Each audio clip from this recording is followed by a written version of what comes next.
Assalamualaikum warahmatullahi wabarakatuh.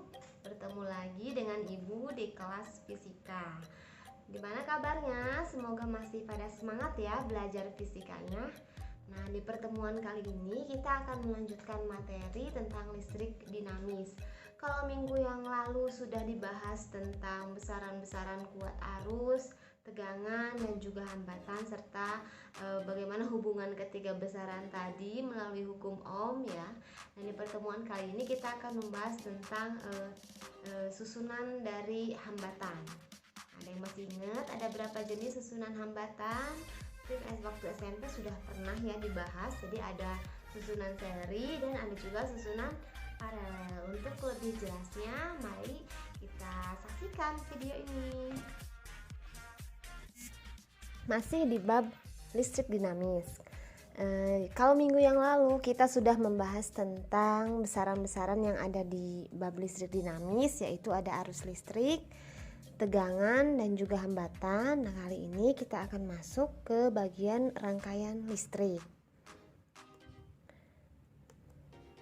Nah, yang disebut rangkaian listrik itu adalah karena dia rangkaian, artinya ini jalur yang dilalui oleh arus listrik.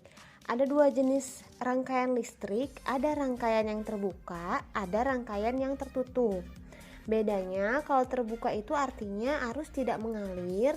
Nah, kalau yang rangkaian tertutup artinya arus mengalir. Bentuknya kurang lebih seperti ini. Jadi maksudnya terbuka itu adalah saklarnya dalam keadaan belum on, belum dicetrekin gitu. Jadi rangkaiannya masih terbuka sehingga arusnya tidak akan mengalir dalam rangkaian ini. Nah, kalau rangkaian tertutup, saklarnya sudah nempel nih. Jadi arus bisa mengalir melalui rangkaian. Terlihat dari A ini ampere meter. Nah, dalam rangkaian listrik ini ada beberapa hukum yang dapat menjelaskan perilaku arus listrik. Yang pertama itu adalah hukum Kirchhoff 1.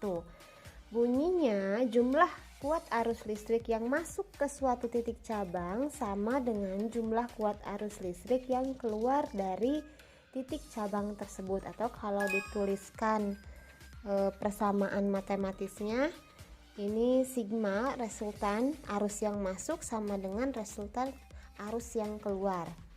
Contohnya misalnya ini ada arus yang masuk besarnya I, kemudian yang di sini bercabang menjadi I1, I2 dan I3.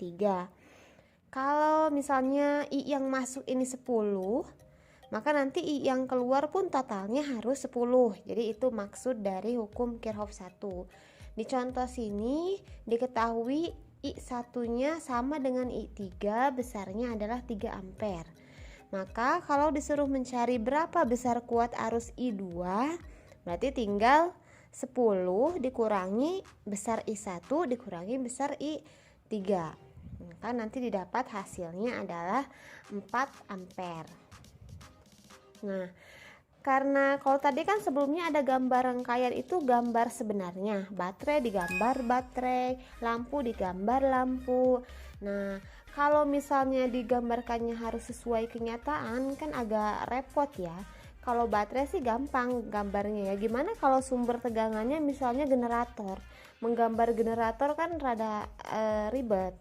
Nah, maka diperlukan simbol untuk menggambarkan rangkaian listrik. Jadi simbol komponen listrik. Jadi kalau ada simbol seperti ini artinya adalah sumber tegangan untuk arus DC.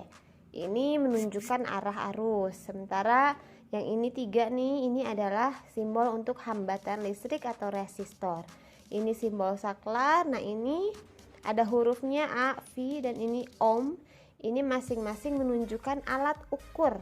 Yang A ini berarti alat ukur arus, namanya ampere meter.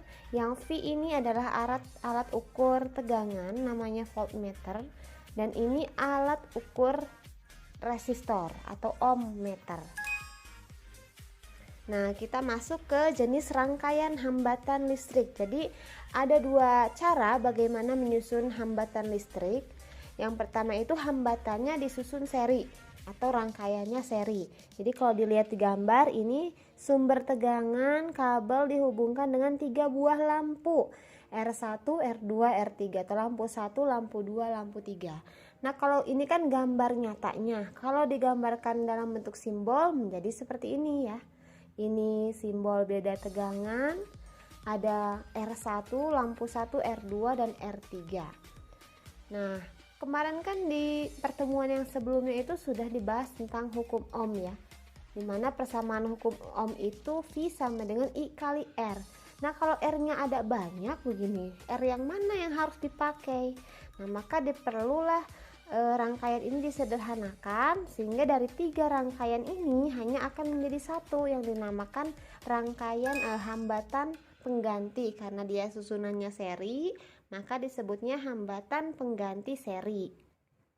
Nah, untuk rangkaian seri ini sifatnya berlaku arus yang mengalir di setiap hambatannya itu sama. Nah, yang berbedanya itu adalah tegangannya. Maka sering juga disebut rangkaian seri ini sebagai rangkaian pembagi tegangan. Nah, untuk mencari hambatan pengganti seri ini tinggal dijumlahkan saja, resistornya dijumlahkan secara biasa, aljabar biasa. Misalnya ada 3 lampu, hambatannya masing-masing 30 ohm, 40 ohm, 50 ohm. Dirangkai seri dengan sumber tegangan 6 volt. Yang ditanyakan berapa hambatan penggantinya dan berapa kuat arus pada rangkaian tersebut. Nah, diketahui ya biasa R1, R2, R3 dan V. Karena dia disusun seri ketiga-tiganya, maka harus dicari dulu hambatan pengganti seri atau RS. Nah, langsung dijumlahkan biasa, 30 tambah 40 tambah 50, hasilnya adalah 120 ohm. Baru setelah itu untuk menjawab pertanyaan yang B, diterapkanlah hukum Ohm.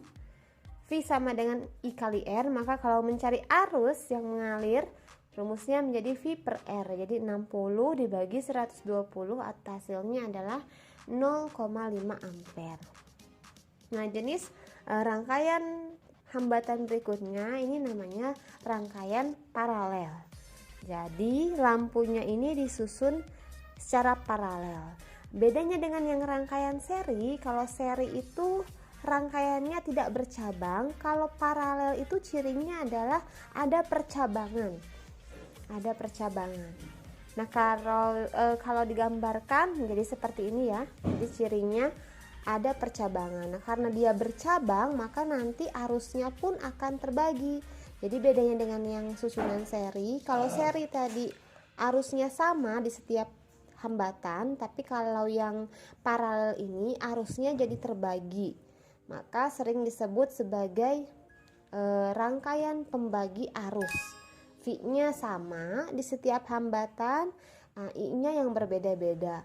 Maka nanti untuk mencari hambatan pengganti paralel ini harus memakai rumus 1 per R1 tambah 1 per R2 tambah 1 per R3.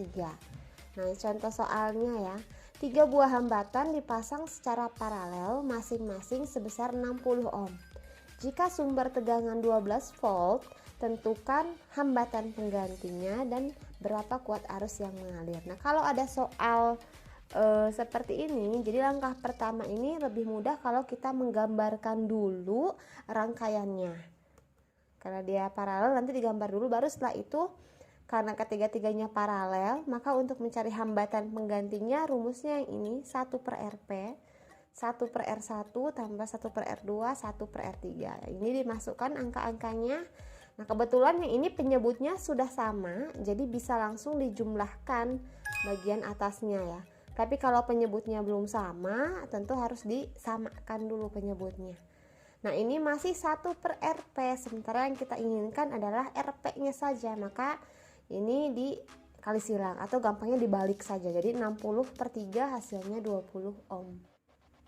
Nah, berapa arus yang melalui rangkaian tersebut? Nah, rumusnya I sama dengan V per Rp. 12 per 20 hasilnya 0,6 ampere. Ini adalah arus yang mengalir dalam hambatan. Beda lagi kalau yang ditanyanya adalah arus yang melalui arus yang melalui R1 atau arus yang melalui R2. Pasti nanti jawabannya lebih kecil dari 0,6. Nah, adapun gabungan antara rangkaian seri pareler, nah ini kita sebutnya rangkaian campuran. Gambar nyatanya seperti ini. Kalau digambarkan dalam simbol, nah seperti ini misalnya ya, langsung contoh soal. Ini beda potensialnya 6 volt dihubungkan dengan 3 hambatan, 3 volt, 6 volt, 6 ohm dan 6 ohm juga. Ini antara 3 ohm dengan 6 ohm disusunnya seri, antara 3, 6 dan yang 6 ohm bawah ini disusunnya paralel. Nah, kalau ada rangkaian campuran seperti ini, kita harus bisa-bisa nih menentukan mana yang harus kita kerjakan terlebih dahulu untuk mencari hambatan penggantinya. Nah, kalau digambarkan tadi ini ya. Nah, diketahui R1 3 ohm, R2 6 ohm, R3-nya 6 ohm. Diketahui juga tegangannya adalah 6 volt. Berapa hambatan pengganti untuk susunan campuran tadi? Nah, kita pertama kerjakan yang seri dulu. R1 tambah R2, 3 tambah 6, 9. Nah, antara RS ini dengan R3 yang 6 ohm itu susunannya adalah paralel. Maka untuk mencari hambatan penggantinya harus menggunakan rumus yang ini, 1 per RS ditambah 1 per R3.